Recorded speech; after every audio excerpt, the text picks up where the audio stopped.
សួស្តីអ្នកទាំងអស់គ្នាបើវីដេអូចេញមកគឺកាន់កត្រកកាន់អីចេញមកហំហុចសបើមកពីબેអ្នកកូនហើយបំណងរបស់ខ្ញុំនេះបងគិតថាទៅកាត់តាពាំងហើយប្តីរបស់ខ្ញុំគាត់ទៅស្ទូចត្រីចឹងណាប៉ុន្តែ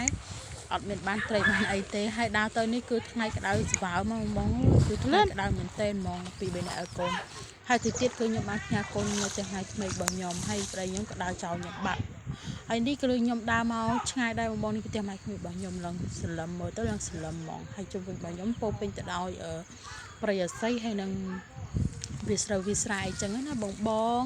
ហើយមកដល់កន្លែងនេះគឺខ្ញុំប្រទះឃើញលោកបាក៏បានបេះម្ដាយល្អមែនទេហ្មងអើយគឺសម្បត្តិខំជើងខ្ញុំមែនតែនត្មងគឺឈឺសាហាវហ្មងហើយមកដល់កន្លែងគឺខ្ញុំប្រទះភ្នែកឃើញក្រុម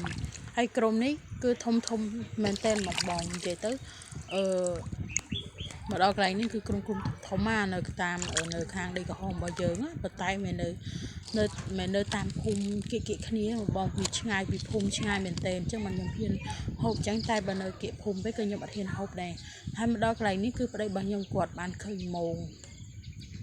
គេដាក់ទុកចោលតែអត់មានឃើញមនុស្សឃើញអីមកមើលសោះហើយទុកចោលអញ្ចឹងបើអ្នកខ្លះគេយកបាត់ហើយបងប៉ុន្តែនេះគឺប្តីខ្ញុំប្រទះភ្នែកទៅ